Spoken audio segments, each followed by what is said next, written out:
Bienvenue sur mon podcast Au cœur des possibles. Je m'appelle Anaïs et ma vie a changé quand j'ai décidé de changer de regard sur elle et de vivre depuis l'espace du cœur. Après des années d'exploration intérieure et de voyage, je suis devenue coach et créatrice d'espaces de métamorphose. Je suis convaincue que nous grandissons beaucoup plus vite grâce au soutien du groupe. Je crois profondément en la force de la communauté sur un chemin d'éveil de conscience et d'ouverture du cœur. Ce podcast est donc offert à celles et ceux qui souhaitent comme moi voir la vie avec le cœur et grandir avec audace, souveraineté et prospérité. Je te propose de vivre ensemble un changement de paradigme, un changement de regard sur toi-même, un changement de regard sur la vie et un changement de regard sur la période d'ascension planétaire que nous vivons. Je te partage ici les clés qui m'inspirent pour qu'on chemine ensemble au service de l'amour et de l'émergence du paradis sur Terre. Si tu rêves toi aussi d'un monde plus beau et plus en paix, alors tu es au bon endroit, au bon moment. Bienvenue à tous dans ce nouvel épisode, le premier épisode de podcast en duo de 2024 où j'ai eu la joie d'inviter mon amie Camille Thomas, coach spécialisée en guérison de l'anxiété et en régulation du système nerveux. Elle a une approche très spécifique en lien avec ça, donc je suis ravie de l'avoir invitée. On a parlé de son parcours entrepreneurial et on a aussi parlé de relation à l'argent, puisque c'est aussi quelque chose sur lequel on a beaucoup travaillé ensemble, puisque je l'ai accompagnée. Et puis c'est aussi un chemin qu'elle a continué elle-même. Surtout, j'avais envie de l'inviter parce que chez mes clients, je constate deux dynamiques différentes très intéressantes en lien avec l'argent. Soit une forme de culpabilité de vendre et de recevoir de l'argent, donc une relation à l'argent un peu antinomique, on va dire. Et puis des entrepreneurs aussi qui, eux, sont en capacité de générer de l'argent, parfois beaucoup d'argent en peu de temps, et néanmoins qui se débrouillent, entre guillemets, au moins inconsciemment, pour se débarrasser d'une grande partie de l'argent qu'ils ont généré dans les semaines qui suivent. Donc on a pris ensemble l'axe des liens d'attachement pour analyser ces deux dynamiques, donc j'espère que ça vous plaira, j'espère que ça vous parlera. Peut-être vous aurez envie de partager cet épisode à quelqu'un qui vit une de ces deux situations. Et puis je profite aussi de cet épisode pour me présenter rapidement. Si vous découvrez le podcast, donc j'ai créé ce podcast Au cœur des possibles à l'automne 2022. Le podcast a pris un tournant 100% entrepreneurial en 2023 comme mes activités, puisque j'accompagne aujourd'hui uniquement les entrepreneurs du bien-être après avoir accompagné les entrepreneurs du bien-être en lancement d'activité et aussi les personnes en reconversion professionnelle. J'accompagne donc maintenant uniquement les entrepreneurs du bien-être depuis 2023 avec mon programme signature The Shamanic Business Academy, qui est un programme qui s'adresse aux personnes qui souhaitent faire décoller leurs activités et qui ont déjà leurs premiers clients et qui ont en fait besoin d'apprendre la posture entrepreneuriale puisque ça s'apprend d'être chef d'entreprise. C'est actuellement la 3e cohorte du programme qui se lance, donc si vous êtes intéressé au moment où j'enregistre cet épisode en janvier 2024, les portes ouvrent aujourd'hui, le lundi 8 janvier, et je vous invite à vous inscrire sur la liste d'intérêt. Vous recevrez les informations cette semaine, la semaine du 8 janvier, pour pouvoir avoir accès à un tarif exclusif qui sera disponible uniquement pour les 8 premiers inscrits. Il y aura ensuite une phase de lancement ouvert à tout le monde, sans tarif exclusif, mais donc ce sera quand même ouvert.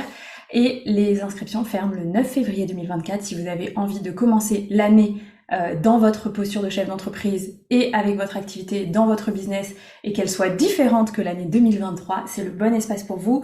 J'ai une pratique qui allie le coaching, bien sûr, une approche aussi de stratégie business, mais aussi une approche plus intuitive avec des pratiques énergétiques, des pratiques chamaniques, et puis surtout, j'allie le Human Design dans mes analyses puisque c'est fondamental pour moi de prendre en compte votre unicité dans la façon dont on va créer ensemble votre business pour vous.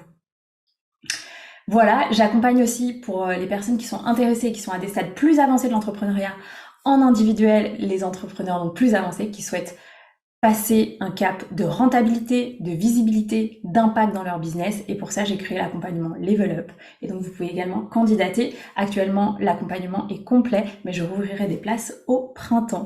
Si vous êtes intéressé, je serais ravie d'échanger avec vous. Voilà, rapidement pour mes activités, je propose autre chose, on en parle avec Camille, on a aussi une activité ensemble en lien avec le laboratoire doTERRA qui propose les huiles essentielles les plus pures du monde. Si c'est une activité entrepreneuriale qui vous intéresse, je mettrai aussi les notes pour candidater dans notre équipe dans le lien dans les notes de l'épisode. Et puis voilà, je vous souhaite de kiffer ce première interview de 2024. Si l'épisode vous plaît, si le podcast vous plaît, vous pouvez écouter d'autres épisodes et noter le podcast sur vos plateformes de podcast. Ça m'aide énormément à le rendre davantage visible.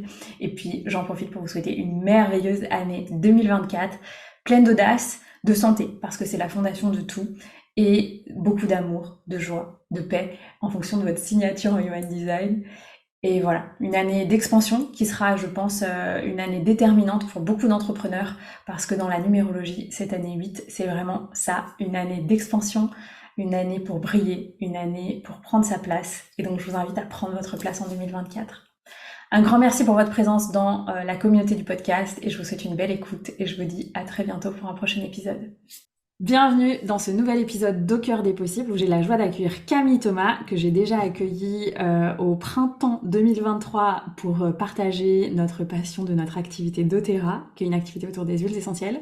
Et aujourd'hui, j'avais envie de la réinviter parce que Camille a un parcours entrepreneurial très à la fois atypique et il y a beaucoup de choses qui se sont passées dans ta vie d'entrepreneur ces 2 dernières années. Donc j'avais envie de qu'on en parle et peut-être les gens comprennent, reçoivent des clés. Et puis surtout, je t'ai invitée parce que il y a les principaux déclics de mes clients dans mon programme pour entrepreneurs, c'est sur la relation à l'argent. Toutes les deux, on est françaises nées en France et c'est quand même un pays avec une relation à l'argent très très très complexe et forcément dans l'entrepreneuriat, ça vient chercher la relation à l'argent. Et j'avais envie qu'on en parle sur à la fois 2 aspects, donc la difficulté peut-être quand on est entrepreneur de s'autoriser à recevoir de l'argent et aussi de certaines personnes autour de moi qui sont en capacité de générer de l'argent, parfois beaucoup d'argent, mais qui, dans les 6 mois qui suivent, n'ont plus rien. Et c'est aussi pour moi, du coup, vraiment, je pense, ton regard de spécialiste de l'anxiété, du système nerveux, du trauma, qui peut permettre d'expliquer ça. Parce que d'un point de vue rationnel, ça peut paraître un peu mystérieux, cette histoire de j'ai gagné 200 000 euros en un mois, et puis 6 mois plus tard, la personne n'a plus rien. Donc voilà, si vous débarquez sur le podcast, c'est ce dont on va parler aujourd'hui. Et je te laisse te présenter, Camille, même si si vous avez déjà écouté l'épisode qu'on a eu ensemble, vous réécouterez la présentation de Camille, mais ce sera sous un autre angle, vraiment sous ton angle de coach système nerveux, quoi. Donc je te laisse te présenter. Yes, merci beaucoup. Merci Anaïs. Merci pour les questions aussi. Tu sais, c'est toujours une petite mini séance de coaching, les questions avant un podcast. J'ai pris quelques notes. Moi, j'adore venir préparer, puis ça m'a permis de me poser sur moi. C'était à la fin de l'année, c'était génial, période d'introspection, j'adore. Donc oui, effectivement, ça peut paraître mystérieux d'un point de vue de l'attachement, ça peut avoir du sens. On verra après. Peut-être que d'autres personnes avec d'autres grilles de lecture, la grille de lecture de la manifestation, j'en sais rien, l'expliqueraient différemment, mais en tout cas, on va l'expliquer. On va essayer de l'expliquer d'un point de vue de l'attachement. Donc oui, moi je travaille avec le système nerveux. Du coup, je suis coach à défaut d'autres titres, on va dire ça comme ça, parce qu'il y a beaucoup de gens qui me disent tu fais pas du coaching. Mais bon, il est bien ce mot-là. Il est pas régulé. Après, je sais pas si c'est bien que ce soit pas régulé, mais ça c'est un sujet pour un autre épisode. En tout cas, voilà, coach sur le système nerveux. Moi, je me suis plongée dans la théorie polyvagale. On en parlera. Ça a été mon premier, un petit peu ma porte d'entrée dans ce travail-là. Puis après, j'ai beaucoup suivi le travail de Peter Levine. Donc, je me forme encore en somatic experiencing. Je me suis formée en IFS. Donc, c'est intéressant du point de vue des parts aussi. D'ailleurs, l'argent, peut-être qu'on pourra en toucher 2 mots. Et voilà, je crois que tu voulais me demander aussi sur le human design et tout. Tu poses ces questions-là des épisodes, je crois. Yes, pour que les gens se rendent compte déjà quel est ton âge. Moi, à chaque fois, j'oublie en fait. À chaque fois que je suis avec toi, j'oublie que Camille, elle a pas le même âge que moi. Et puis ton human design. J'ai toujours été avec des personnes plus âgées dans ma vie, toujours, tu sais, dans les groupes et tout, je sais pas pourquoi. Ça doit être le truc de vieille âme dont m'avait parlé ma prof de français. Donc ouais, j'ai 29 ans, du coup. Mais tu sais, j'ai écouté Regan Miller, là, aujourd'hui, parce que j'ai jamais écouté cette femme, puis je me disais, bon, je vais quand même give it a listen, tu vois. Elle a fait son premier million à 23 ans, je crois, donc j'étais là, ah, c'est bon, en fait, I'm not so young.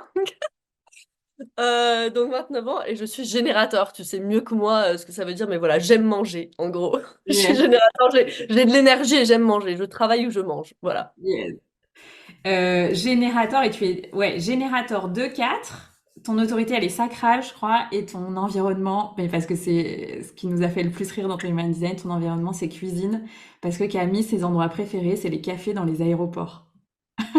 Non, mais là, attends, moi, le week-end prochain, je vais à Madrid.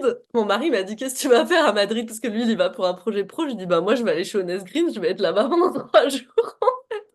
Honest Green, c'est une super chaîne de café que j'adore, donc je vais me poser, je vais travailler dans un café. Ouais, ça, c'est ma best life.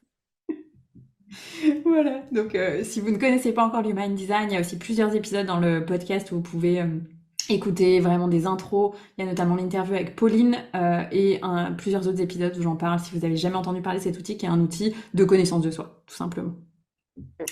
Ok, Et et qui est alors, vraiment, et qui est ouais, assez, enfin, c'est qui est assez bluffant quand même, hein, je veux le dire. oui, ouais, Moi, c'est très j'ai très connu grâce à toi et très très précis sur le mode d'emploi des gens.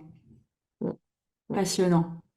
Donc une clé en tant qu'entrepreneur, parce que si tu te connais pas, tu peux pas créer un business qui te convient, quoi. exactement. Et bah du coup, c'est drôle parce que ça fait vraiment le pont.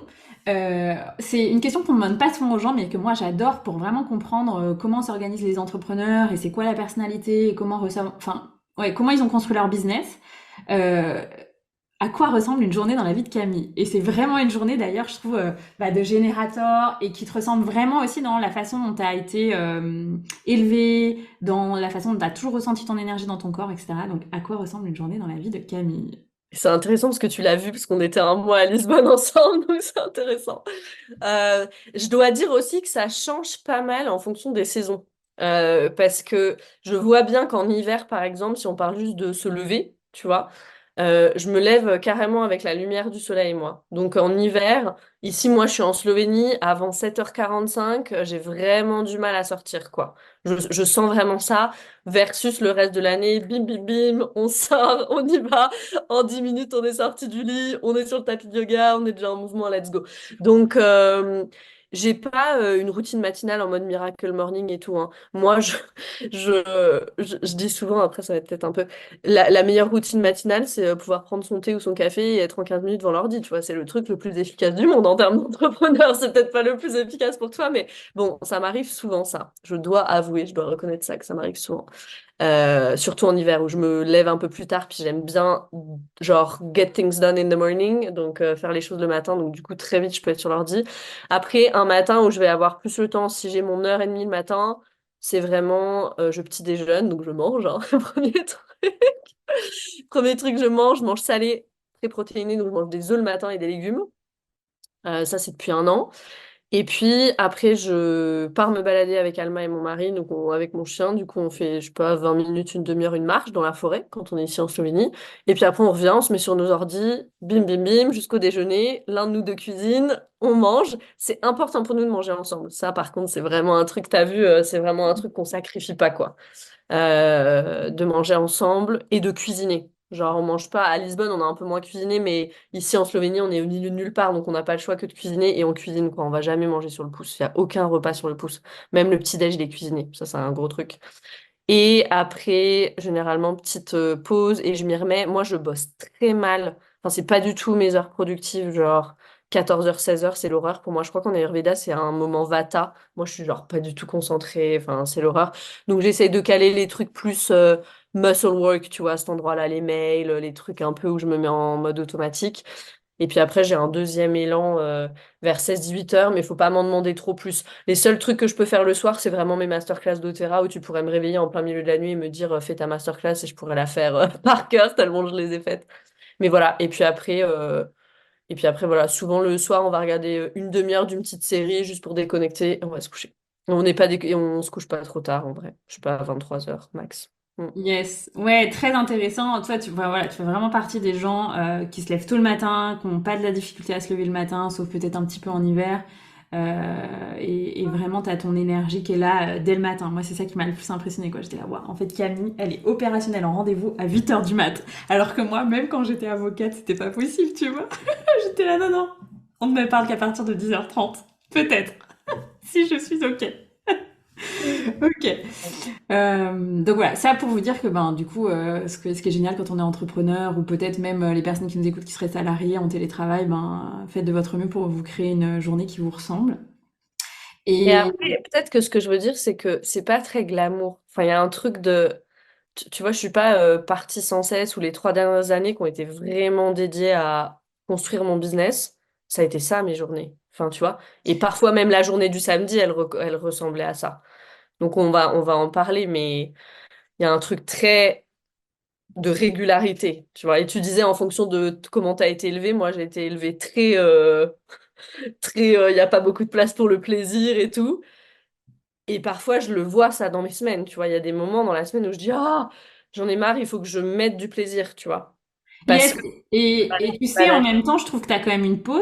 En général, tu ouais, vas au ouais, moins te promener deux, trois fois dans la nature ou deux, trois fois par jour parce qu'il y a le chien. il faut Donc, que je en sois en fait, mouvement. tu tapes pas tes repas. Donc, et puis, toi, voilà, t'es un générateur. Donc, enfin, moi, je trouve que c'est hyper adapté à toi.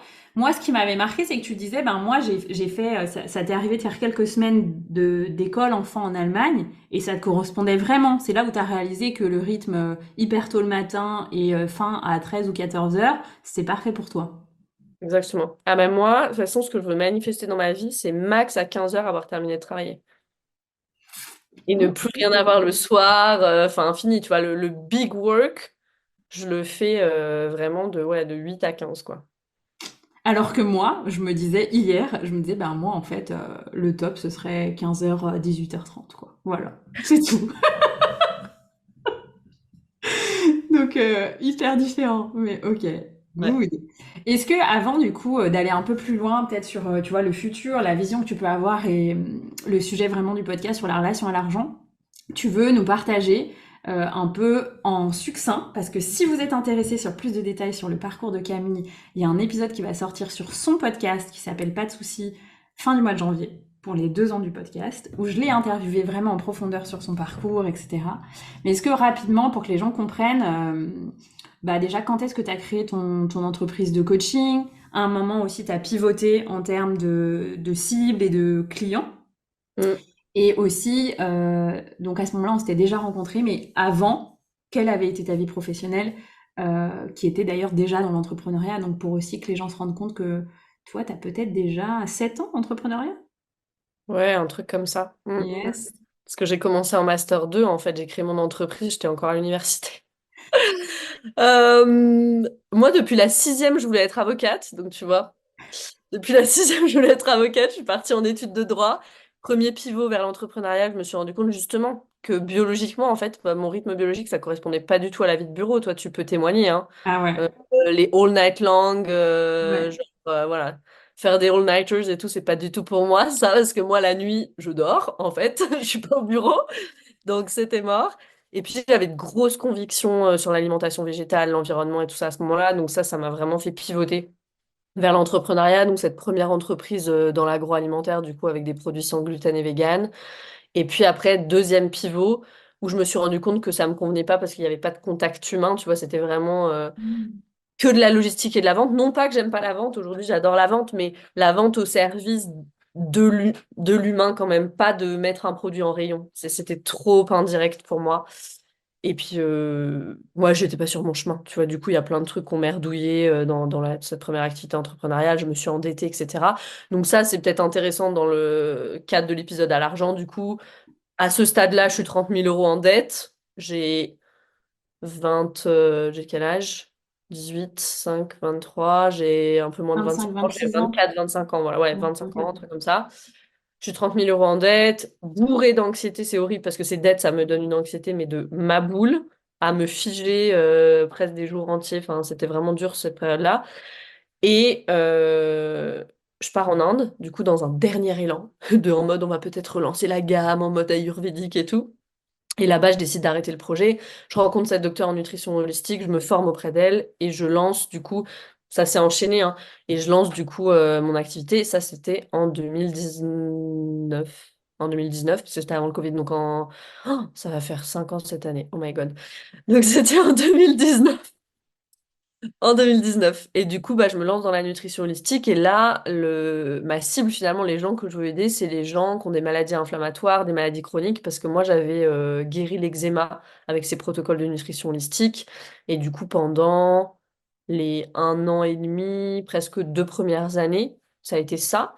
Et puis après, j'ai décidé effectivement de switcher puis de dire non, je me spécialise dans l'anxiété. Et ça n'a pas été un pivot facile celui-là parce que j'avais vraiment l'impression d'abandonner les gens, tu sais, ce truc un peu de jeter un trésor que j'avais entre les mains parce que j'avais quand même eu des bons résultats ou certains bons résultats avec des personnes sur la nutrition holistique. Et ouais, il y avait ce fort sentiment de les abandonner, puis du coup, ils vont aller voir qui, enfin, un espèce de truc comme ça. Euh, donc ouais, il a fallu que je réajuste pas mal de croyances à ce niveau-là, de voilà, il y a d'autres personnes qui font ce que je fais, c'est tout good, et puis moi, je vais m'occuper de ça et on pourra faire de la collaboration. Mm. Donc là, à ce moment-là, quand tu décides le pivot, on est en fin 2021. Ouais, Yes. ouais, 2021. Et voilà, est-ce que tu peux peut-être dire, bah, du coup, qu'est-ce qui te fait pivoter? Bah, je crois que c'est donc un peu avant ça, quelques mois avant que toi tu découvres la théorie polyvagale, euh, à titre perso en fait, hein, d'abord pour toi, parce que là, à ce moment-là, t'as soigné l'eczéma, t'as soigné, t'avais déjà plus beaucoup d'asthme hein, à ce moment-là, au début de ta vingtaine, voilà. Mais bon, voilà, t'avais aussi eu ce chemin-là de guérison. Et en fait, tu te retrouves en 2021 encore avec beaucoup, beaucoup de stress et d'anxiété. Mm. Et du coup, tu tires la bobine et tu tombes sur la théorie polyvagale. Est-ce que tu veux nous raconter? Et du Yes. coup, peut-être que qu'est-ce que ça t'a apporté du coup en 2021 et comment tu t'es dit, bah en fait, je veux en faire une activité. C'était comme si tu avais touché le fond de l'iceberg après avoir touché le haut de l'iceberg de la nutrition holistique. T'allais voir en fait ce qu'il y a sous la couche invisible, quoi. Et puis visible et invisible, c'est vraiment les mots parce que moi, l'impression que j'ai eue, c'est que ça m'a donné des lunettes, tu vois. J'ai mis des lunettes et ça y est, je voyais. Il y avait vraiment quelque chose de cet ordre-là, de oh, mais c'est exactement mon expérience, c'est incroyable. Ça m'a donné une grille de lecture, ça m'a permis de comprendre mon système, tu vois. Et c'est pour ça aussi que dans mon programme Rise, par exemple, il y a beaucoup quand même de contenu et on prend le temps de la compréhension parce que quand tu as des symptômes comme ça et que tu comprends pas, mais il y a un truc tellement... En fait, c'est déjà juste difficile de faire le premier pas et de se mettre en chemin, tu vois, parce que si tu comprends pas, il n'y a pas de direction, il n'y a pas de... T'es comme ton bateau, il est aux prises à tous les vents, tu sais pas d'où vient le vent, enfin, c'est vraiment une catastrophe. Donc déjà, ça m'a permis de comprendre, ça m'a déculpabilisé un truc de fou, tu vois, de... Ah ouais, en fait, il y a mon système nerveux, il y a cette neuroception, waouh, c'est pas moi qui invente des trucs, parce que à ce moment-là, le narratif, c'était beaucoup. J'ai eu cette bonne enfance, tu vois. J'ai vraiment tout eu ce dont j'avais besoin. Mais qu'est-ce qui fait que je suis comme ça, tu vois? Je suis pas normale et ma sœur, elle est pas comme ça. Elle a pas autant d'anxiété. C'est quoi ce truc? Qu'est-ce qui va pas chez moi, tu vois? C'était vraiment ça le centre. Qu'est-ce qui va pas chez moi? Donc déjà, la théorie polyvagale, ça m'a permis de relâcher il y a quelque chose qui va pas chez moi. Et du coup, ça m'a permis de me mettre en chemin. Ça, c'était le grand apport pour moi de la théorie polyvagale. Est-ce Ouais. que pour les gens qui débarqueraient, parce que moi je parle aussi souvent à certains clients qui ont de l'anxiété, qui ont des maladies chroniques, de ton approche, tu vois, est-ce que tu veux résumer en 1 minute la théorie polyvagale pour les gens qui débarquent Yes. et qui sont là? Qu'est-ce que c'est que ce truc? Yes.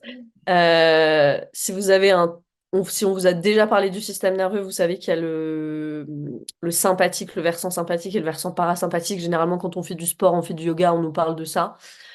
Et l'apport de la théorie polyvagale, c'est qu'il n'y a pas deux états, mais il y en a trois.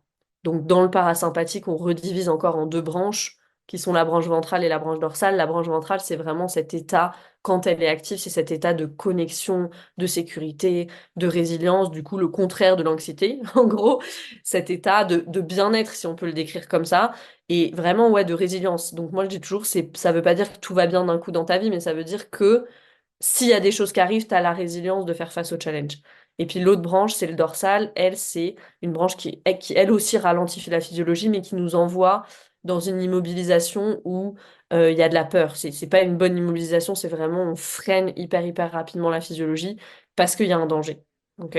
Donc il y a du coup une échelle, on parle de l'échelle polyvagale. Tout en bas, j'ai cet état d'effondrement dorsal où je peux expérimenter beaucoup de fatigue, beaucoup de brouillard. Voilà, c'est vraiment un effondrement, un état de conservation d'énergie extrême. Au-dessus, on a si je remonte l'échelle polyvagale, j'ai le sympathique. Donc là, c'est quand je suis en mouvement, quand j'ai de l'anxiété, des crises de panique, etc. Je suis dans le sympathique, il y a trop de sympathique. Le système, il est en danger. Et puis, il y a tout en haut le ventral, et c'est de là où on veut vivre. Connexion, résilience, voilà, sécurité, soutien. Ça, c'est le ventral. Mm. Génial. Et créé que depuis le ventral, en fait. Donc pour les Yes, entrepreneurs, c'est vraiment important. yes. Depuis un espace où on se sent en sécurité, on crée pas depuis une peur du manque, etc., etc. Mm. Yes.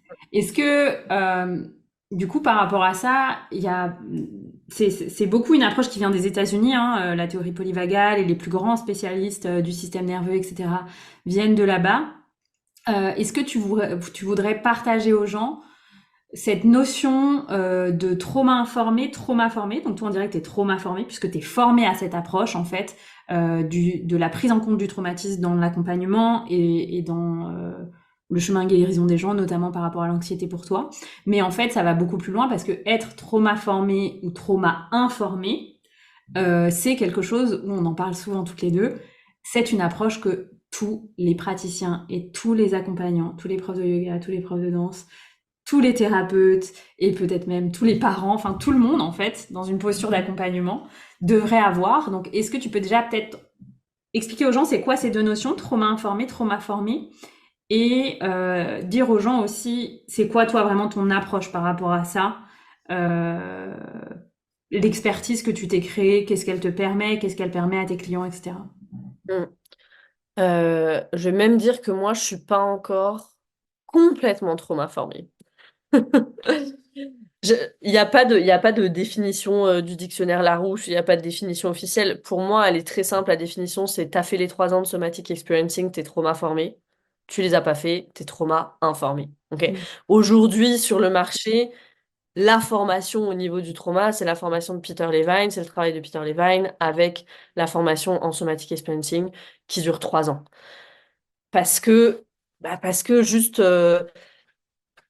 trauma, it's big. Comment est-ce que c'est une grande chose quand même le trauma et il y avait une personne qui s'appelle Estelle, je sais plus, elle a disparu, j'arrive plus à la retrouver sur les réseaux sociaux maintenant. Anyway, elle avait une formation qui s'appelait Don't fuck with trauma, tu vois. Je la Oui, trouvais c'était pas mal le nom de cette formation, mais oui, sans dramatiser, il y a un truc de on veut pas plaisanter non plus avec le trauma parce qu'on sait qu'un système nerveux fragilisé, eh ben, il peut être facilement retraumatisé, retraumatisable. On le voit beaucoup en thérapie par la parole, ce processus-là, malheureusement.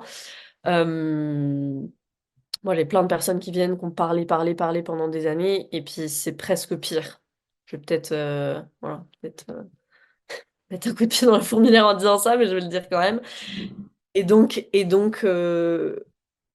voilà, on veut pas se dire trauma formé alors qu'on n'a pas fait le somatic experiencing. Donc, et après, il y a plein d'autres formations. Je sais que par exemple, Quantum Way, qui traduit beaucoup les travaux de Richard Schwartz, Peter Levine, Gabor Maté, tout ça, ils proposent des petites formations, par exemple, en français. Donc ça, c'est génial.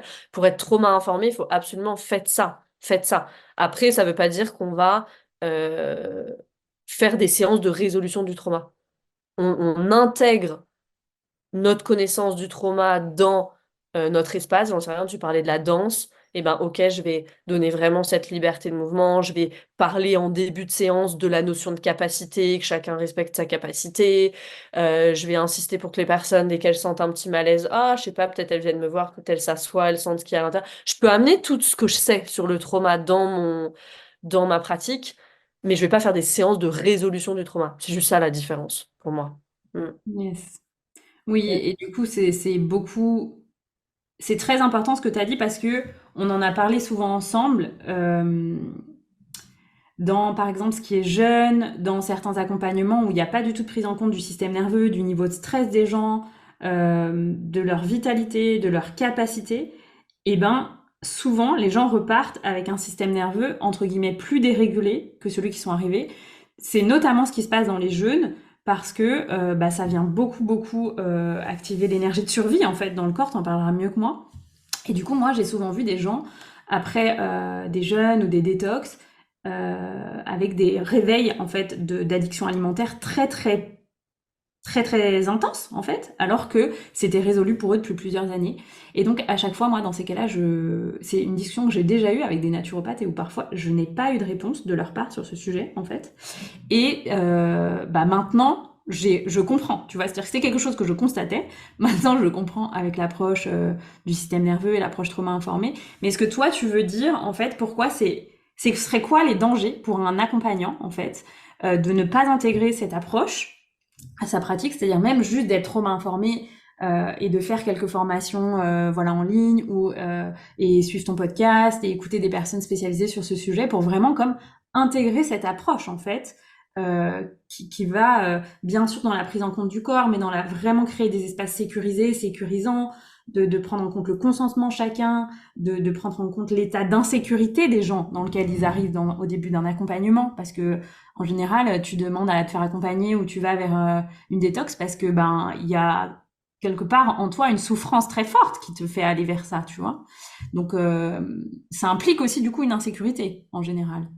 Donc voilà, est-ce que tu veux expliquer aux gens en fait en quoi c'est entre guillemets fondamental de s'approprier cette approche et quels seraient les dangers pour leurs clients entre guillemets, tu vois, de ne pas bénéficier d'un accompagnant qui a ce regard en fait.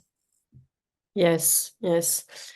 Et cette notion de souffrance dont tu parles, elle est vraiment importante parce que c'est ça qui conduit les personnes aussi à lancer des flèches un petit peu dans tous les sens et puis essayer plein plein de choses parce que, et on le comprend, parce que je veux vite juste arrêter la souffrance en fait. La plupart des personnes qui viennent à moi, ça fait des années, ça fait 15 ans, ça fait, enfin, c'est que elles sont en proie à de l'anxiété constante, qu'elles dorment pas, qu'à un moment donné, c'est stop. Donc oui, quand on voit, et par exemple, si on parle du jeûne, on voit des résultats exceptionnels. Par contre, sur du jeûne, sur des maladies, etc., c'est génial. Je vois ça, hop, je vais essayer. Je me pose pas la question, est-ce que mon système nerveux, il est dans le bon état ou pas, etc. Moi, enfin, cet exemple du jeûne, après, je prendrai d'autres exemples parce que le jeûne, c'est une thérapie magnifique, hein. Je veux pas, Oui, oui, oui, tout à tu vois, fait. enfin, il y a des bienfaits au jeûne juste incroyables.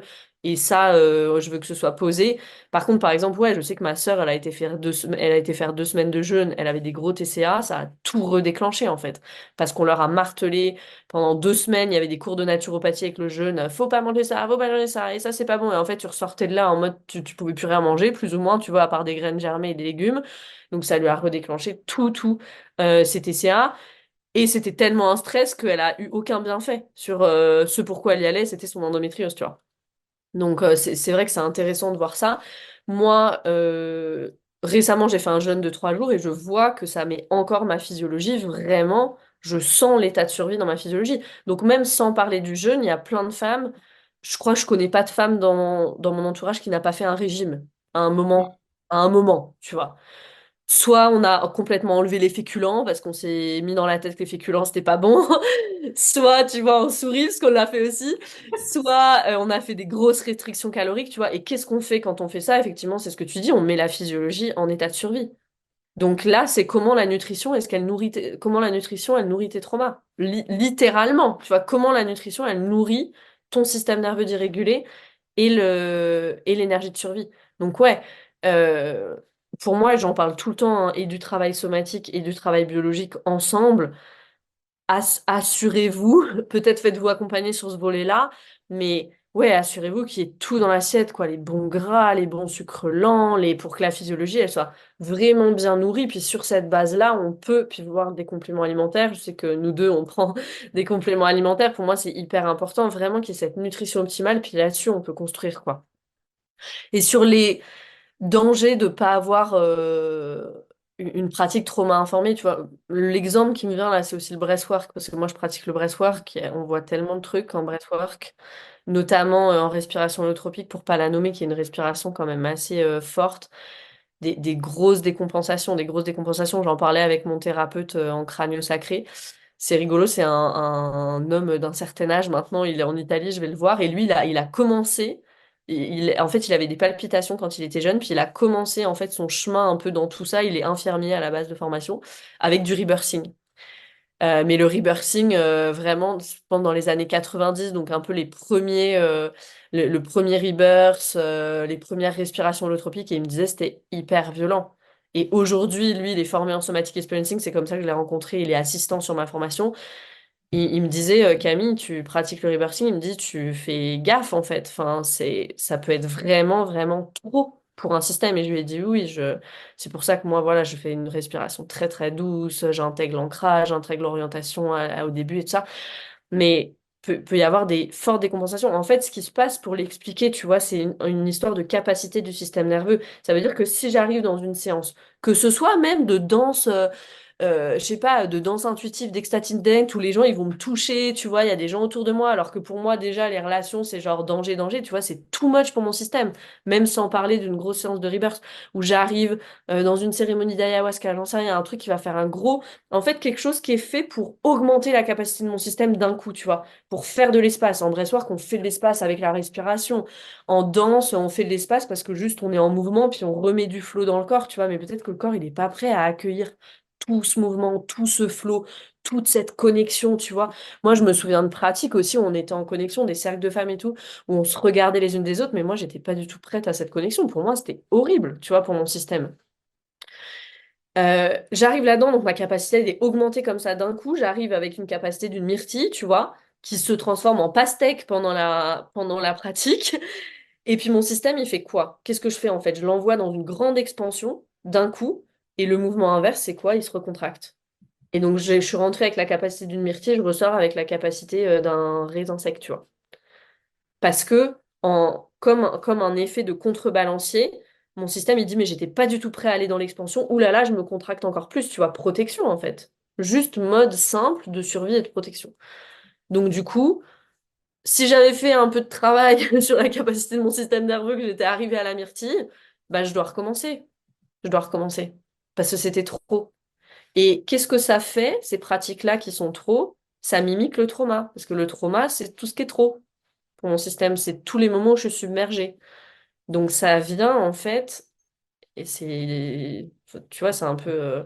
peut-être culotté de dire ça, mais c'est ça, ça vient vraiment mimiquer le trauma dans mon système. Et c'est la même chose. Pour mon système, ça s'apparente à du trauma.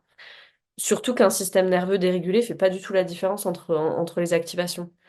Donc, une activation, tu vois, trop de joie pour un système dérégulé, bah, c'est trop d'énergie dans le système, c'est trop. On s'arrête là, on s'arrête à c'est trop. Que ce soit de la joie, que ce soit de la connexion, que ce soit du mouvement, on n'en a rien à faire. C'est trop. C'est trop et ça envoie mon système dans son vortex traumatique. Traumatique, donc pour certains, ça sera une crise d'angoisse. Pour certains, ça sera de l'anxiété qui revient. Pour certains, c'est un flare-up de maladie auto-immune, tu vois, une poussée. Pour certains, c'est ils retournent dans leurs addictions. Mm. Et d'ailleurs, en t'écoutant, je me dis, bah, c'est notamment pour ça, ça m'est pas souvent arrivé, mais en fait, on le retrouve par rapport au sport, on peut le retrouver par rapport, j'en parlais d'ailleurs à une retraite que j'ai animée récemment, je vois pas mal de gens sur Instagram qui te disent qu'ils boivent du cacao pur tous les jours. Mais ça, bon, déjà, c'est très très mauvais physiologiquement, hein, pour le foie, etc. Mais en fait, cette addiction à une plante médecine ou même à une pratique, alors ça veut pas dire que toi et moi, on n'a pas de routine, on n'a pas d'outils, etc. Mais moi, je me souviens aussi d'amis qui allaient dans des cérémonies de plantes médecine presque tous les mois, tu vois. Ben, c'est exactement ce que tu dis en fait. C'est une espèce de reproduction d'une addiction qui mimique le trauma, mais qui n'aide pas à la résolution en fait, qui n'aide pas à apporter une sécurité intérieure profonde. Et du coup, est-ce que tu veux nous dire toi par rapport à ça, bah vraiment ton approche, à la fois en termes d'accompagnement et puis en termes de breathwork, c'est du coup exactement ce que tu dis, qui est aussi d'ailleurs quelque chose que nous on nous transmet en Kundalini Yoga. On dit aux gens, on pratique le Kundalini Yoga un petit peu régulièrement pour permettre au corps justement d'expanser tout petit à petit sa capacité énergétique, tu vois, de recevoir davantage d'énergie. Et il y a des gens qui disent, ah ben j'ai peur d'avoir une montée de Kundalini en faisant du Kundalini Yoga. C'est justement l'inverse. C'est pour ne pas arriver qu'un jour tu exploses parce qu'il se passe, je sais pas, quelque chose dans ta vie, et il se passe ça, tu vois, une espèce de montée de Kundalini. C'est justement pour que tout doucement, ton corps soit en capacité de recevoir un peu plus d'énergie et ton système nerveux aussi. Et comment toi, du coup, t'intègres ça dans tes accompagnements et dans le breathwork par rapport justement à d'autres personnes qui utilisent cet outil de façon un peu plus expansif, quoi, et où toi, bah voilà, tu partages ce que tu viens de partager, que ça peut être dangereux, en fait. Et moi, c'est ce que j'ai vécu dans ma première séance de breathwork, c'est que je suis ressortie beaucoup plus mal que comme je suis arrivée. Et j'ai mis 3 jours à m'en remettre, alors qu'à l'époque, j'étais quand même déjà bien avancée sur mon chemin avec plein d'outils, etc. Donc voilà, c'est pour ça qu'on partage ça. Donc toi, ton approche, c'est du coup de faire les choses progressivement, en douceur, concrètement. Qu'est-ce que tu conseilles aux gens de façon un peu générique par rapport à toutes ces pratiques, même si c'est compliqué de donner un conseil générique, mais... Ouais. Bah, ce que tu décris là, le petit bout par petit bout, goutte par goutte, c'est vraiment le titrage en fait. Ça, c'est un grand concept de somatic experiencing. C'est un concept qui nous vient de la chimie, de je mélange deux solutions et je vais goutte à goutte mélanger en fait les deux solutions. Je vais pas tout mettre d'une solution à l'autre parce que je sais pas quel effet ça va avoir, peut-être que ça va exploser. Je titre, c'est ce qu'on appelle le titrage, tac tac, une goutte, une goutte. Les mots vraiment clés, c'est intégration, c'est transition, c'est espace, c'est temps, c'est tout ce qu'on fait dans une séance de somatic experiencing. En fait, et c'est ça souvent le problème. Je vais arriver dans une cérémonie d'ayahuasca, j'arrive en séance de breathwork, alors j'arrive de ma vie quotidienne, hop, dans la séance, tu vois, sans transition, et souvent j'en ressors sans transition. Donc, il n'y a pas d'espace, il n'y a pas d'intégration, tu vois. Ce qui est fabuleux si tu vas en séance de somatic experiencing, on donne l'espace enfin au système nerveux. Si je vais dans je vais raconter, juste pour illustrer, en 1 minute, j'ai renégocié un gros accident de voiture que j'ai eu il y a 4 5 ans, dans ma dernière séance de somatic experiencing. Qu'est-ce qu'on a fait? J'ai re-raconté, donc j'ai refait le récit, et quand je refais le récit, bah, je revis les choses, hein. Et la praticienne, qu'est-ce qu'elle a fait? Elle m'a donné le temps, elle m'a donné l'espace, elle m'a donné les ressources en me ramenant en permanence. Donc là, en titre, hein, en me ramenant en permanence à l'ici et maintenant, à mes ressources, t'es bien là, tes pieds sur la terre, regarde-moi, tac, t'as des ressources dans ton environnement, on s'oriente. Et mon corps, il a fait ce qu'il avait à faire et ce qu'il n'a pas pu faire pendant l'accident. Donc, et là, il y a résolution, et là, il y a intégration. Et ça arrive très souvent dans les séances de somatic experiencing qu'on s'arrête 5 minutes avant la fin, 10 minutes avant la fin, parce que c'est tout ce qu'on peut intégrer. Là, maintenant, on va pas pouvoir intégrer plus dans l'heure qui nous est donnée. Et souvent, c'est ça qui manque dans les séances voilà, de breathwork, de danse, de j'en sais rien, de tout ce qu'on peut faire. C'est sans transition. Donc ça, c'est un premier truc. Donc moi, ce que je fais un peu concrètement en séance de breathwork, au début, bah, j'informe là-dessus, tu vois. J'aime bien même dire au début de mes séances de breathwork qu'on ne recherche pas le breathwork d'Instagram, on ne recherche pas les grosses sensations. Ce qu'on recherche, c'est vraiment de rester présent, d'être présent à nos sensations. Si jamais c'est trop, on rouvre les yeux, on se réoriente, on revient dans l'ici et maintenant. Je ramène beaucoup au corps en contact avec la surface sur le sol, au moins 2 3 fois pendant la séance. Sentez votre corps sur la surface où vous êtes, parce que juste ça, oups, ça ramène à l'ici et maintenant. Les grosses décharges émotionnelles, ça peut arriver. Et ça peut arriver, si ça arrive de façon complètement organique, c'est génial. Ok, il y a une décharge émotionnelle. Mais une décharge émotionnelle, c'est court. Quand on voit là ces personnes qui sont là pendant 10 minutes, des énormes sanglots en séance de breathwork, C'est pas ça, c'est pas organique ça. C'est pas organique. Et ça, c'est ce qu'on nous montre sur Instagram, hein. C'est ce qu'on nous montre sur Instagram. Donc non, il y a ça, il y a vraiment l'orientation. Je permets aux gens vraiment de s'orienter. On prend ce temps-là au début de la séance de breathwork, on s'ancre, on se réancre plusieurs fois dans la séance. Puis à la fin, il y a un temps d'intégration. Et puis il y a un cercle de parole, donc deuxième temps d'intégration où on peut se déposer. Il y a 2 temps comme ça d'intégration. Donc oui, si vous êtes praticien, coach et tout, si vous nous écoutez, déjà juste amener de la place pour la transition. Les personnes, elles arrivent dans votre espace. Ok, qu'est-ce qu'on fait? Peut-être qu'elles ont besoin de déposer quelque chose. Elles sont arrivées, j'en sais rien. Il y a eu un con sur la route qui leur a grillé la priorité à droite. J'arrive avec une activation si j'arrive avec ça, tu vois. Donc voilà, peut-être ça. Ouh, ok, je le dépose. Qu'est-ce que vous t'aurez voulu lui faire? Ok, on va faire de la place pour ça. Et puis après, on peut aller dans quoi on veut aller. Et puis s'assurer qu'il y a des ressources, quoi. Tu vois, s'assurer qu'il y a des ressources, ça peut être on prend un petit temps pour s'orienter ensemble, on trouve de la ressource dans la connexion. Souvent, les thérapeutes dans leur cabinet, tu vois, ils ont des beaux cabinets, ils ont des bougies, ils ont des choses qui peuvent servir de ressources, tu vois, aux gens. Donc ça, pointer vers les ressources, et puis donner un temps d'intégration à la fin. Mm. Yes, Mm. super. Ouais, merci beaucoup. C'est drôle, tu vois, pareil, dans chaque fois que je clôture mes immersions, je dis aux gens, le plus important, là, c'est que vous preniez vraiment, vraiment du temps pour intégrer, pour être seul, pour ne rien faire, etc. Et pas retourner dans un truc super intense où t'as pas le temps. Et, euh, et ouais, je pense que c'est vraiment important, même si c'est des choses, je pense que de plus en plus de gens font, tu vois. Même moi, je fais des appels d'outboarding, tu vois. Donc, on finit un accompagnement, puis en fait, après, il y a encore un temps où on fait un point sur qu'est-ce qui s'est vraiment passé, sur... je pense que c'est quelque chose qui peut s'intégrer en tant que professionnel dans l'accompagnement de plein de façons. Et au-delà, je crois que c'est surtout quelque chose à intégrer dans nos vies, même si elles vont de plus en plus vite. Et que Ouais, c'est un vrai challenge. Mais ouais, qu'on s'apprenne les temps d'intégration et de transition.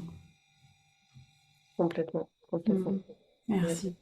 Est-ce que du coup, tu voudrais partager pour que les gens aussi se rendent compte une histoire de client que tu as accompagné qui te touche beaucoup pour que voilà, peut-être des gens qui sont soit entrepreneurs, soit juste des gens qui écouteraient le podcast et qui ont eu soit de l'eczéma, des maladies chroniques, et qui en fait derrière ça cache souvent euh, une charge traumatique ou de l'anxiété, etc., etc.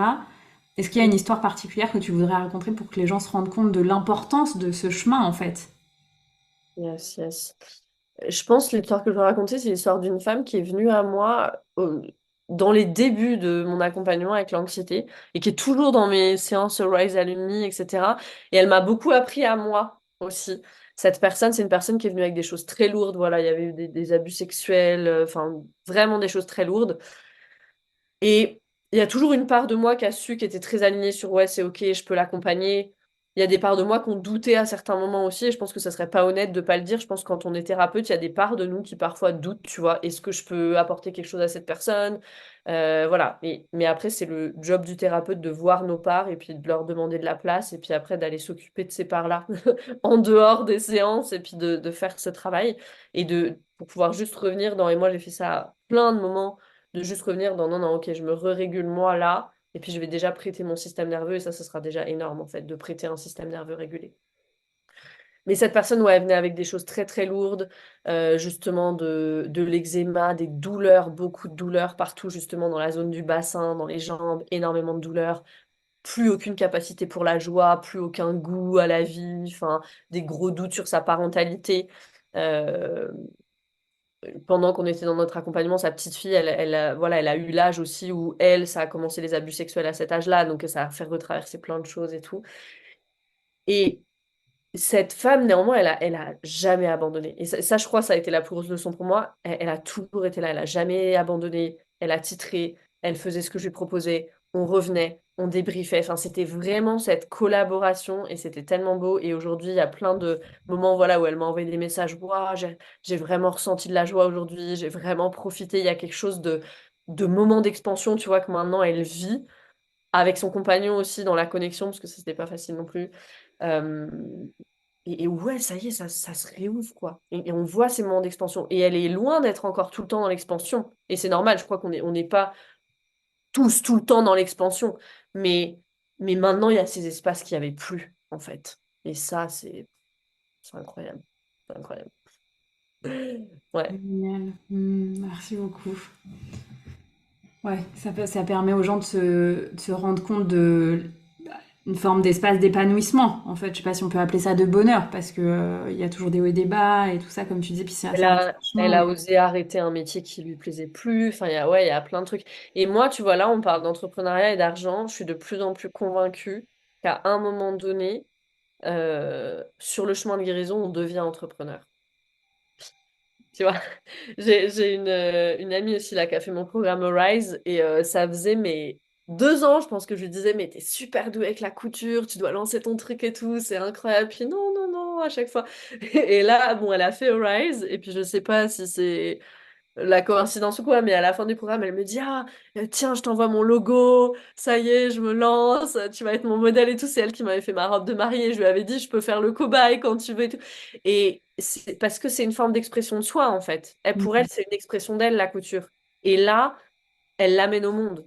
Et là, elle ose se montrer. Et il y a quelque chose de tellement guérisseur là-dedans. Mais effectivement, quand je disais on peut créer que depuis le ventral, c'est ça. Il faut qu'il y ait assez de ventral dans le système pour pouvoir aller créer ça, peut-être pour trouver, si je parle du self aussi avec les parts de nous, pour trouver le courage, pour trouver la confiance, pour trouver la créativité de, de s'engager sur ce chemin-là, ouais, d'entrepreneur qui vient nous chercher partout, à tous nos endroits, bien appuyer sur tous nos boutons. Yeah, je te remercie. Ça apporte aussi beaucoup de compassion aux personnes qui ont... Moi, tu vois, je me souviens, il y a...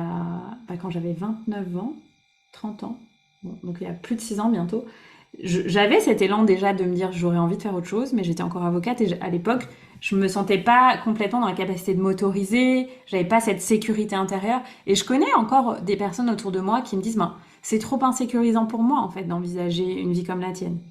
Et c'est ok en fait, c'est un chemin et peut-être du coup dans ces cas-là, envisager, si ça résonne, de faire ce chemin sur le système nerveux, l'anxiété, le trauma, pour voir si ça peut apporter soit plus d'épanouissement dans la vie de la personne, soit ça peut permettre d'aller vers cette voie professionnel que l'âme appelle, en fait, pour qui c'est une évidence, mais que dans la matière, c'est un peu plus complexe, quoi.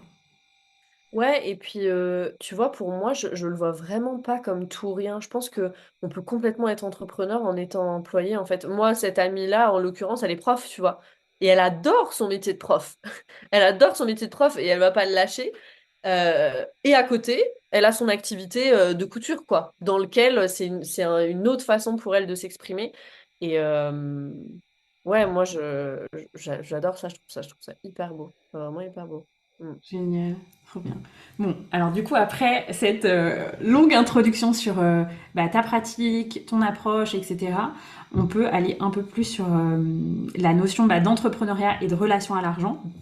Toi, moi je résume de mon prisme, il y a trois grands axes sur lesquels tu dis avoir beaucoup bossé ces dernières années dans ton parcours d'entrepreneuriat. C'est donc l'anxiété, système nerveux, le mindset d'une certaine façon, donc changer tes croyances, et la relation à l'argent. Est-ce que tu veux nous dire ces trois choses-là, comment tu as bossé là-dessus, avec quels outils? Parce qu'en plus, je sais que du coup, tu as des outils très spécifiques que peut-être certaines personnes ne connaissent pas. Voilà, comment tu as fait bouger les choses par rapport à ces trois aspects qui parlent, je pense, à beaucoup de gens. Et puis je pense que je rajouterais la santé quand même, qui est la fondation. Oui. Et ce qui est important parce que ça prend du temps et ça prend des ressources.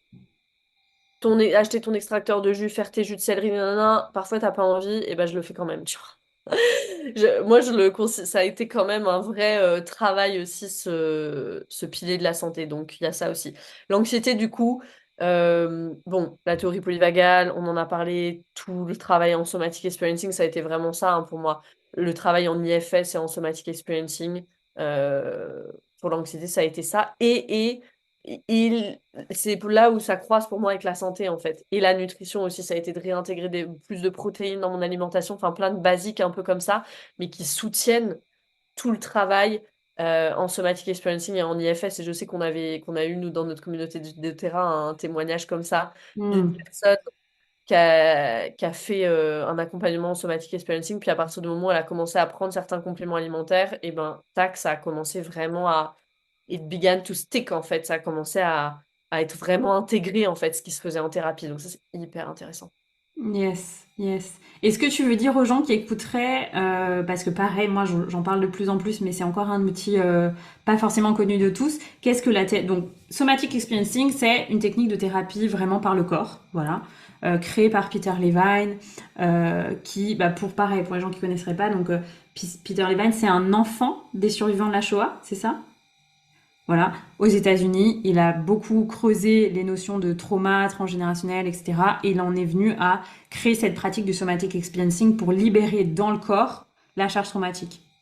Ça va? Je résume bien. Je fais pas Il d'approximation. est, il est incroyable. Il a beaucoup étudié les animaux. Peter Levine en fait beaucoup étudié le monde animal et et de là lui vient une grande partie en fait de ce qu'on trouve en somatic experiencing parce qu'on est des mammifères. Hein. Hmm, yes. Ouais, ouais. Donc ça, c'est le somatic experiencing. Il y a certaines personnes formées en France, encore très peu, mais c'est en train d'arriver. Vraiment, s'il vous plaît, si vous nous entendez, formez-vous parce que moi, et je vais vous dire, il y a tellement de travail. On me demande tous les jours des noms de Oui. praticiens en somatic experiencing. Je suis obligée de donner les noms de personnes encore en formation. Il y a personne, toutes les personnes que je connais qui sont formées ou qui sont même déjà formateurs, elles ont plus de place dans leurs agendas. Hmm, yes. Donc, Ouais, je le conseille pareil régulièrement quand je rencontre des personnes qui ont, tu vois, beaucoup d'anxiété, des maladies chroniques. Et comme toi, la seule chose maintenant que je donne, c'est le site de la fédération en France, tu vois, que moi on m'a donné parce que les contacts qui sont tes contacts, ils m'ont dit j'ai plus de place. Donc, euh, donc voilà. Donc si vous avez envie d'accompagner des personnes sur ce sujet, donc ça c'est le somatic experiencing. Donc c'est une thérapie du coup très peu par la parole, pour que les gens comprennent. Enfin, voilà, on fait des légers mouvements dans le corps, etc. Moi, quand je l'ai fait, la première fois, j'ai écrit à Camille, je lui dis, ah, c'est comme si c'était une espèce d'état de transe ralenti. Juste, voilà, on écoute le corps et ce qu'il a envie de faire en y allant très, très doucement. Et l'IFS, est-ce que du coup, tu veux expliquer ce que c'est? ouais, l'IFS, c'est le travail du coup de Richard Schwartz, c'est le travail avec les parts de nous. Ce qu'on considère du coup, c'est que quand il y a trauma, on se fragmente. Et il y a des parts de nous qui sont exilées loin dans notre système parce qu'elles portent trop de souffrance. Et il y a des parts de nous protectrices qui s'assurent qu'on continue de fonctionner en fait au quotidien et qu'on touche plus cette immense souffrance, honte, deuil, tristesse, etc. qu'on a pu ressentir dans les moments où c'était trop.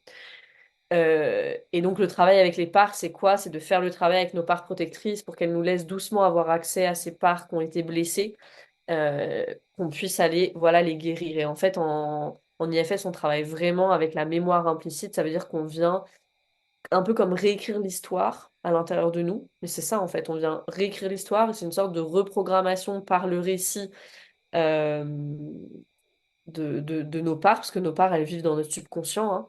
Et, euh, et là, c'est par la parole, pour le coup.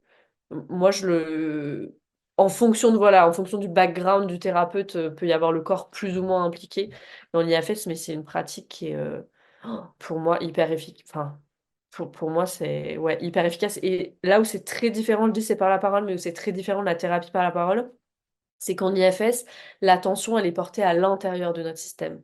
Je suis pas en connexion avec le thérapeute en train de lui parler comme une conversation, c'est je suis à l'intérieur de moi et le thérapeute, il est juste là comme guide en fait pour poser des questions. Yes, yes. Super. Donc voilà, pour se donner une idée, donc tu as utilisé ces deux outils plus conjointement la nutrition parce que dans ton approche et clairement dans la mienne aussi, moi j'ai pendant tout un temps de chemin de guérison, mais en fait j'étais clairement en sous-nutrition, j'ai eu plein de problèmes de santé, etc. Donc on en parle souvent, faites très très attention à ne pas être en état de sous-nutrition. La plupart des gens qui ne se supplémentent pas sont totalement carencés en magnésium, en fer, même si les fourchettes des labos ne le vous laissent pas apparent parce que c'est comme ça, mais en général on a besoin de x2 à peu près sur tous les nutriments et minéraux. Donc La voilà, vitamine D, essayez. fois 10.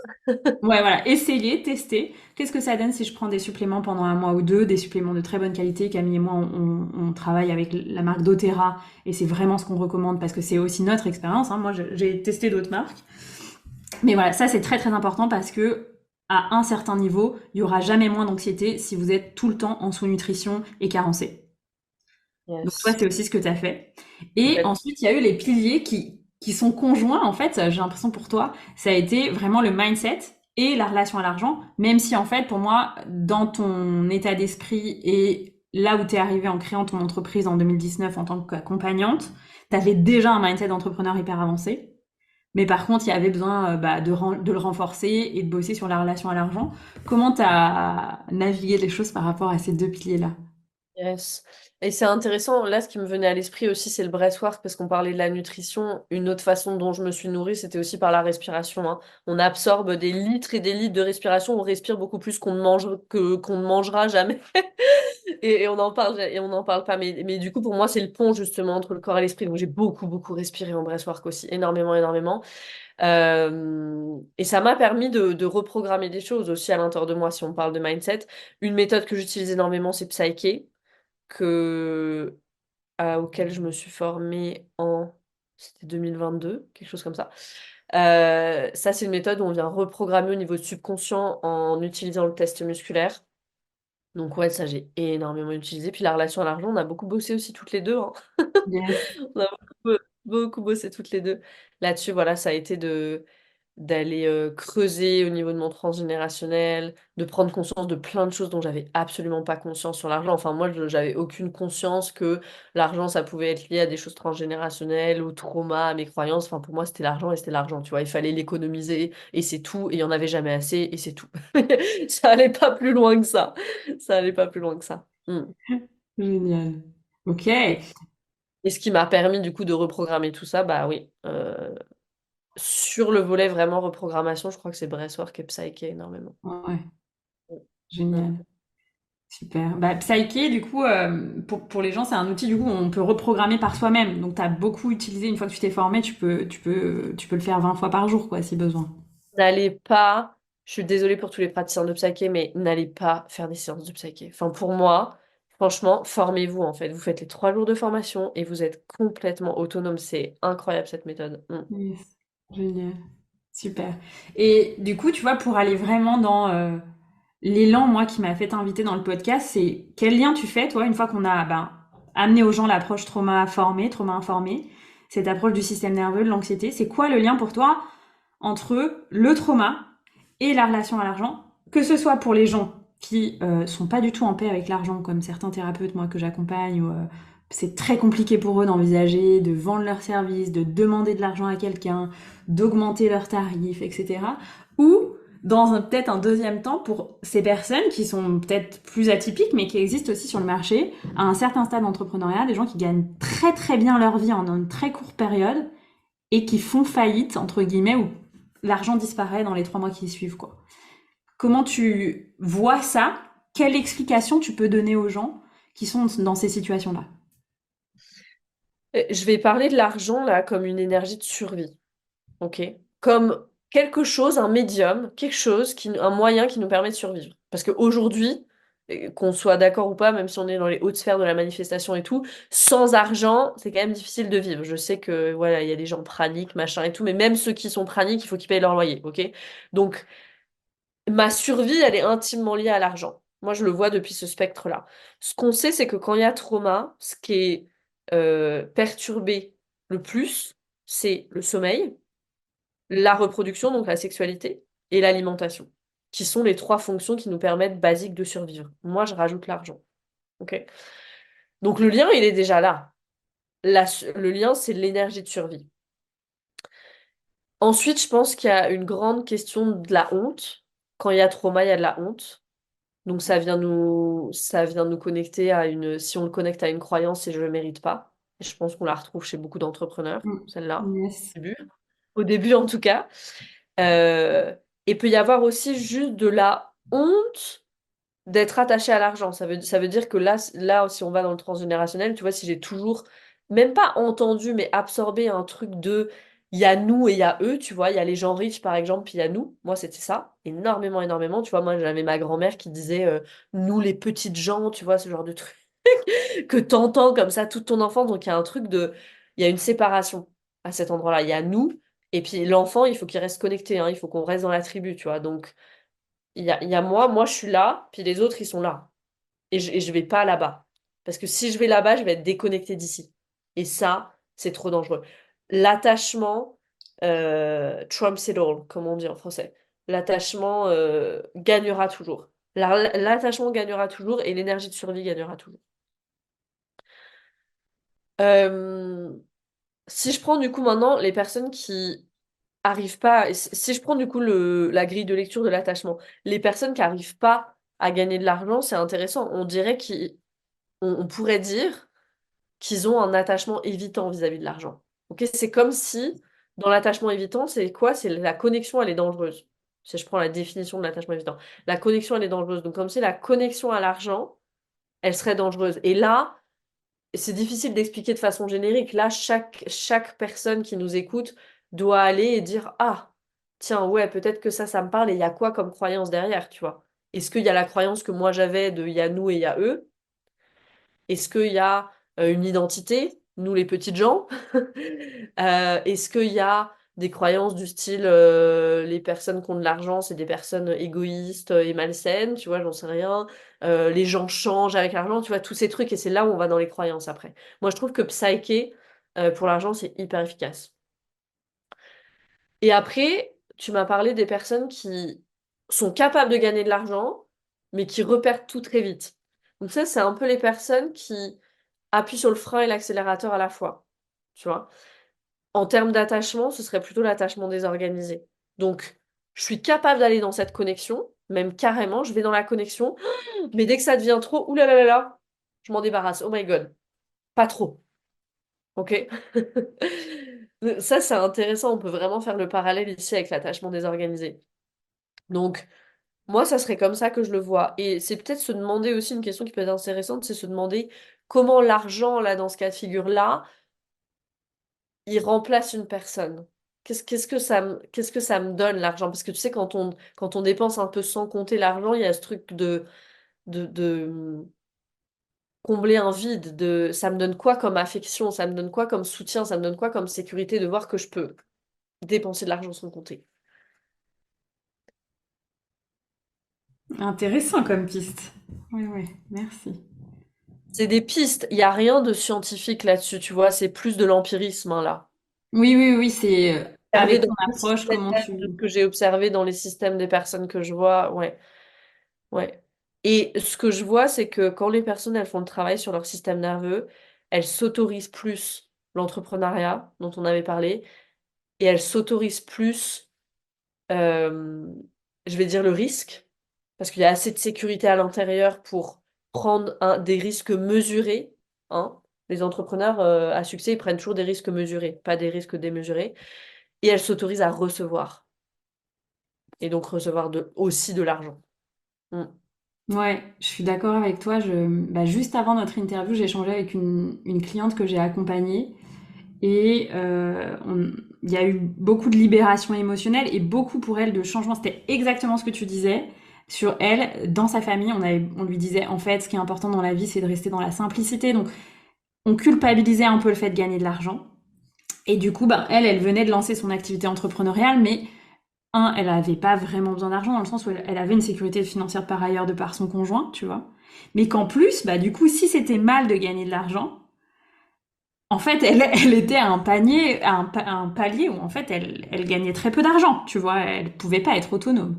Donc, on est venu à la fois bouger les choses sur l'argent et en même temps libérer des peurs parce que je pense que c'est beaucoup ce qui se passe aussi avec, par exemple, ce que toi tu proposes, c'est qu'on s'autorise à être visible, en fait. Passer moi, je sais que j'ai beaucoup travaillé sur ça et les gens comprennent pas parce que ça a été un chemin, mais à un moment, pour moi, c'était terrorisant d'être en vidéo, c'était terrorisant qu'il y ait une photo de moi sur les réseaux sociaux, etc. Parce qu'il y avait énormément de charges traumatiques, en fait. Tu vois. Donc, si c'est aussi quelque chose qui résonne pour vous, s'il y a des peurs de la visibilité, est-ce que tu veux peut-être aussi parler de ça? Parce qu'en fait, pour être entrepreneur, à un moment, il faut être visible dans le monde. Peu importe comment, que ce soit par les réseaux sociaux ou en présentiel, mais ça nécessite de se montrer. C'est quoi, toi, ton approche de ça? Tu vois, les gens qui étaient comme moi, à un moment, j'avais trouvé des excuses hyper bizarres pour bah, me dire non, non, mais c'est hors de question que je sois visible d'une certaine façon, c'était en lien avec mon apparence, tu vois, et une forme de danger, que les gens sachent qui je suis et viennent enfin, c'était très bizarre, mais... Yes, le mot-clé ici, c'est la honte. Et peu importe quelle expression ça prend, c'est-à-dire j'ai pas confiance en moi, j'ai une mauvaise estime de moi, j'aime pas mon image, je me trouve trop grosse, je me trouve trop comme ci, je me trouve trop comme ça, moi je me cache avec les réseaux sociaux, ou justement Instagram va avoir mes données, ou je sais pas quoi, tu vois. Tout ça, ce qu'il y a derrière tout ça, c'est la honte. Quand il y a trauma, il y a de la honte. Et la honte, c'est quoi? C'est la conviction profonde, et c'est même pas une conviction, c'est la connaissance viscérale profonde que je suis une pomme pourrie. Peter Levine, il dit je suis un mauvais morceau de viande. Mais moi, je mange pas de viande, donc il dit je suis une pomme pourrie. Ok, ça pue aussi une pomme pourrie. Et c'est ça qui est intégré à l'intérieur de moi. Profondément, profondément. Il y a énormément de parts de moi qui portent énormément de honte. Qu'est-ce que tu veux aller te montrer et t'exposer, même pour tout l'argent du monde, si tu as cette connaissance viscérale que tu es une pomme pourrie et qu'il y a le risque qu'il y ait quelqu'un, même une personne, qui voit ça? Non, c'est mort, je vais rester cachée. Et la honte, c'est vraiment une expérience mortifiante. Il y a quand même ou une étude là-dessus, une étude, je crois, d'un pays du Nord, là, scandinave. Une étude là-dessus, ils ont demandé aux personnes, qu'est-ce qui vous fait le plus peur? Et ben, en intensité. Non, c'était pas en intensité, c'était en nombre de fois, justement, en nombre de réponses. La peur de parler en public, elle arrive devant la mort. Alors, pas en intensité, mais en nombre de réponses. Donc, c'est fou quand même. Et la peur de parler en public, c'est quoi? C'est la peur de se ridiculiser. C'est la peur d'avoir honte devant un paquet de gens. C'est la honte, c'est mortifiant, c'est sclérosant. Et quand il y a eu du trauma, et quand il y a eu du trauma interpersonnel, donc dans les relations, et donc du trauma d'attachement, il y a de la honte. Sûr et certain. Moi, ce que j'ai appelé anxiété pendant des années, sur mon chemin, j'ai découvert que c'était de la honte. Et j'en ai encore à certains endroits, je sais exactement les endroits où il y en a. Moi, je m'expose pas encore sur les réseaux. trop, tu vois, je m'autorise pas encore des choses un peu plus luxueuses ou un peu plus où je vais me les autoriser, mais je vais pas les montrer en story, tu vois, par exemple, parce qu'il y a de la honte de oh là là, qu'est-ce que les gens ils vont penser, la fille va dans des trucs 5 étoiles ou j'en sais rien, tu vois, c'est quoi ce truc? Et ça veut dire quoi? Ça veut dire que moi, je me juge encore par rapport à ça. Donc ça, je sais que c'est encore un de mes angles morts et il y a du travail à faire là, à cet endroit-là. Faudrait que je fasse quelques équilibrations d'ailleurs. Un peu de psyché à ces endroits-là. Mm. Mm. Génial, La merci. honte. Ouais. Et je pense que moi, ça a été une grande, grande clé, et c'est encore une grande, grande clé. Comme toi, il y a quelqu'un il y a 2 jours qui me disait, ah, mais il y a encore du coup des petites choses dans ton chemin. Et j'étais, ah bah bien sûr, tu sais. Et voilà, je lui disais ça, je lui disais que je sais d'où ça vient, je sais pourquoi, c'est en chemin, et c'est ok, quoi. On n'est pas obligé d'avoir tout résolu, mais je sais d'où ça vient, et je sais que c'est en lien avec de la honte. Complètement. Complètement. Moi, tu vois, ça va. En gros, moi, aujourd'hui, mon niveau de croyance, il est là. Il n'y a plus de blocage sur l'argent. Ça veut dire que je pourrais avoir 50 millions dans mon compte en banque. Je sens que je peux le recevoir. Vraiment, profondément. Tant que je garde une vie simple et que je mets pas les pieds dans les trucs un peu trop luxueux, tu vois. Il y a vraiment un truc comme ça. C'est hyper intéressant. Ou tant que je le fais, mais de façon cachée. En restant caché. Ah, ok. Parce qu'il y a encore un truc, je pense, de... il y a nous et il y a eux, quoi, tu vois. Il y a encore un truc de j'appartiens pas à ce monde-là. Donc il y a encore une séparation, quoi. Il y a encore un truc de d'identité aussi autour de l'argent, comme si j'allais changer ou comme si, je sais pas, un espèce de truc comme ça. Mm. Mm. Ok, merci. Ouais, ça permet de montrer aux gens aussi que bah voilà, le chemin est toujours en cours, et qu'il y a plein de paliers. Mais après l'épisode, je te proposerai, je sais pas, je vais essayer de trouver une invitation où on pourra transmuter ça. Yes, yes, ouais, ouais. Je suis complètement OK sur recevoir tout l'argent du monde, mais il n'y a pas encore le OK inconditionnel sur les postes de dépenses. C'est intéressant. Ok, génial. Je t'inviterai sur mon bateau. Un jour, j'espère avoir un bateau. Pas forcément un Yacht. yacht, hein, mais un beau bateau. Et on prendra des photos. Génial. Et en clôture, un peu, j'ai envie de demander aux gens, bah, toi, est-ce qu'il y a un échec que tu aurais envie de partager, mais qui t'a permis de transmuter quelque chose dans ta vie d'entrepreneur? Et du coup, aussi, en même temps, bah, ta plus grande réussite, si tu devais citer bah, ton plus grand échec et ta plus grande réussite, qu'est-ce que ce serait et qu'est-ce que les deux t'ont apporté? Ouais, bah, le plus grand échec, je pense, bah, c'est cette première entreprise. Et puis, c'est les dettes hein, qui m'ont envoyé, où c'était vraiment un trauma financier, là, pour le coup. Mais ça m'a forcé à venir regarder en face mes finances. Et c'est synonyme de regarder en face mes peurs, en fait. Enfin, à ce moment-là, c'était synonyme de regarder mes peurs en face. Ou regarder mes finances en face. Et ça, on parlait du titrage tout à l'heure, je l'ai vraiment titré, hein. Ça veut dire que je l'ai fait en mode, j'ouvrais mon application de compte bancaire. Rien que le truc, là, l'interface BNP, ça me mettait dans un état, dans le corps, hein, mais un truc, je te raconte pas. Et ça s'arrêtait là. Je regardais juste l'écran d'un et je refermais. Et puis le jour d'après, j'entrais dans le truc, tu vois. Et je regardais les chiffres. Mais juste les chiffres, c'est de l'écran d'accueil, là, pas plus loin. Je regardais pas les transactions et tout. Puis le jour d'après. Et donc, j'ai vraiment fait comme ça et j'ai vraiment titré. Mais ouais, ouais, ça a été cet échec-là. Et du coup, la leçon, c'était un peu la peur n'évite pas le danger. Tu vois, c'est pas parce que je regarde pas Hmm.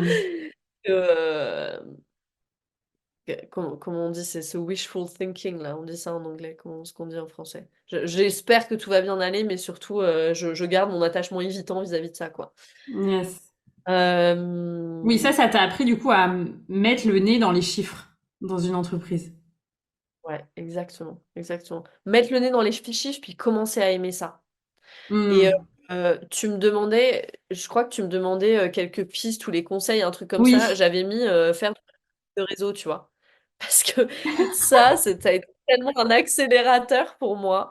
Non, mais parce que, tu vois, du coup, je devais aller voir les chiffres, je devais aller voir mon volume, je devais aller voir, et ça, et j'ai résisté énormément à ça au début, hein. Moi, j'ai passé les 2 premières années de ma vie, de mon business d'Otera, comme j'ai passé les 2 premières années de ma première startup, c'est-à-dire sans regarder mon volume, sans jamais regarder les chiffres. Et quand j'ai commencé à regarder vraiment, là d'ailleurs, depuis quelques mois, j'étais là, ah ouais, les choses sont pas au bon endroit. Il faut, il faut réajuster. Yes, yes. Euh, est-ce que tu as d'autres conseils comme ça en matière de gestion financière que tu voudrais donner aux gens? Bah, je crois qu'il y en a une. Bon, c'est sûr, un conseil, c'est ne pas se mettre en stress financier parce que ça fait juste prendre Oui. ça fait juste prendre des mauvaises décisions. Et puis, et encore une fois, l'énergie de survie gagnera toujours. Donc, en fait, on va rien, enfin, il n'y a rien de bon qui vient de là, tu vois. Donc, c'est pour ça que je parlais de risques mesurés. Je prends des risques mesurés. Donc, moi, le risque mesuré de ma vie, ça a été de dire, OK, je pars en Slovénie, je descends mes coûts de vie au minimum, tu vois, genre je peux vivre avec moins de 1 000 € par mois à deux, dans un tout petit appart et tout, parce que je sais où je vais, tu vois. Mais par contre, j'avais toujours de quoi payer mon loyer, payer ma nourriture. Voilà, il n'y avait pas d'extra de ouf. Mais voilà, donc ça, c'était le risque que j'étais prêt à prendre. Puis se poser la question, quel risque je suis prêt à prendre? C'est quoi qui sera pas trop pour mon système, qui va pas m'envoyer dans une anxiété folle, tu vois? Et puis, si vous voulez devenir riche, je crois que c'est simple, gagner de l'argent et vivre en dessous de ses moyens, tu vois. On l'oublie tout le temps, mais tu parlais des gens qui, je gagne 20 000 €, puis dans les 2 mois qui suivent, j'ai plus rien. Bah non, le secret de la richesse, c'est je vais le placer intelligemment, puis toutes les personnes qui se sont enrichies, elles ont vécu en dessous de leurs moyens pendant un moment, en fait, hein. Je crois que, bon, c'est assez allemand et protestant, et je pense que ça me vient aussi du transgénérationnel, ça, mais ça marche quand même, ça Non, mais marche. pour se constituer un certain matelas Exactement. de Exactement. sécurité, Moi, au justement. début. Le fameux matelas de sécurité.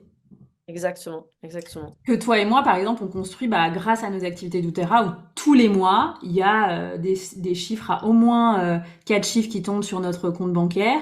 Et on sait que même si on tombe malade, on est en vacances, on a besoin d'être off de notre business quelques semaines, quelques mois pour X raisons, bah en fait, il y aura ça qui tombera toutes les semaines. Ouais. Et moi, j'investis mon argent d'Otera, j'investis même plus que ça, mais du coup, tout mon argent d'Otera, il est investi. C'est pas de l'argent aujourd'hui.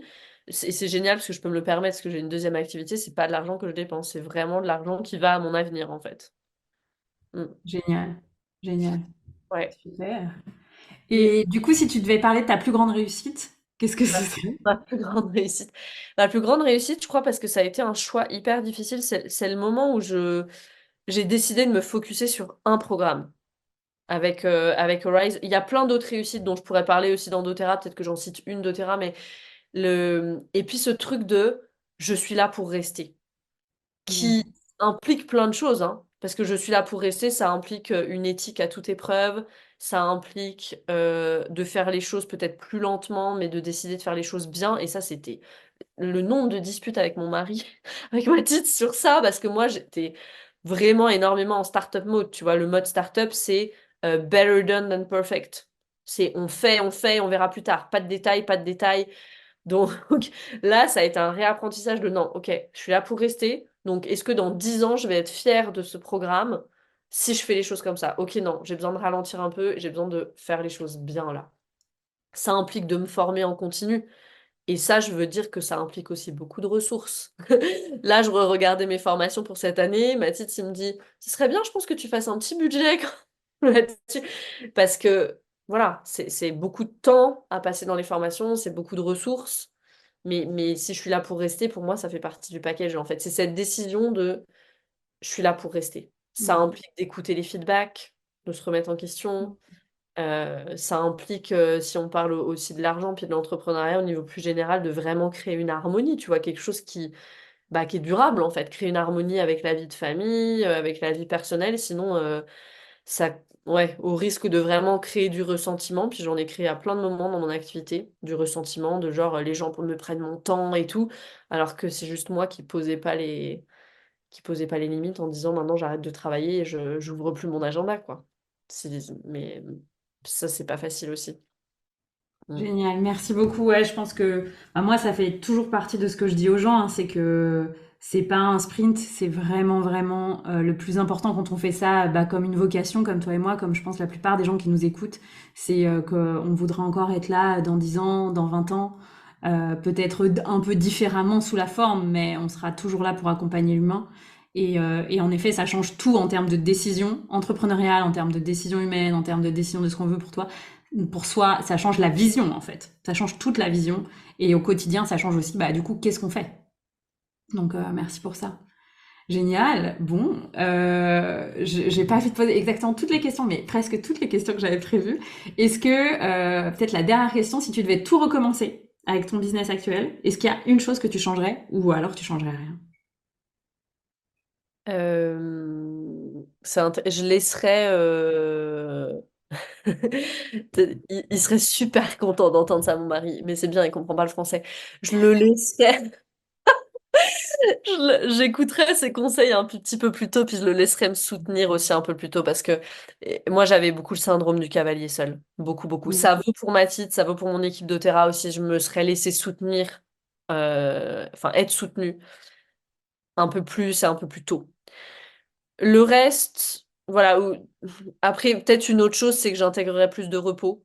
Mais après, vu voilà l'état dérégulé de mon système, je sais pas comment ça aurait été possible vu là où j'en étais sur mon chemin. Mais si j'avais été un peu plus régulée, j'intégrerais plus de repos aussi. Et des temps d'intégration, ça c'est sûr. Et c'est encore un endroit de ma vie qui est aussi work in progress. Ouais.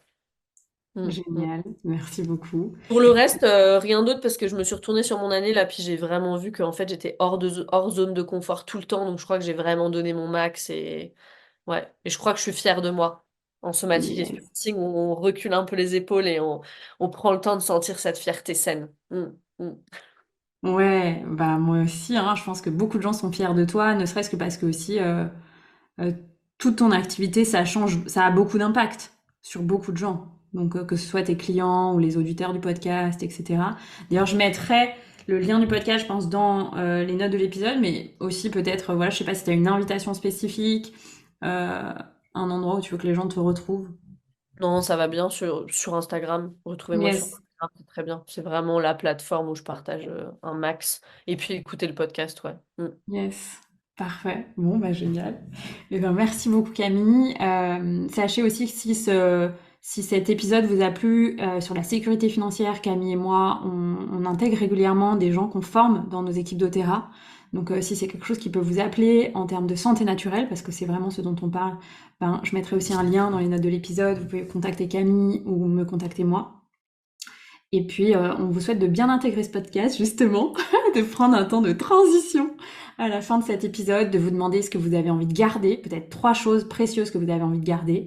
Et puis voilà, si vous avez des questions, vous pouvez contacter Camille, vous pouvez me contacter moi pour voilà, quelconque conseil. Ce sera avec joie, on fait de notre mieux pour répondre sur Instagram, sur nos réseaux sociaux. C'est encore nous qui gérons nos réseaux sociaux.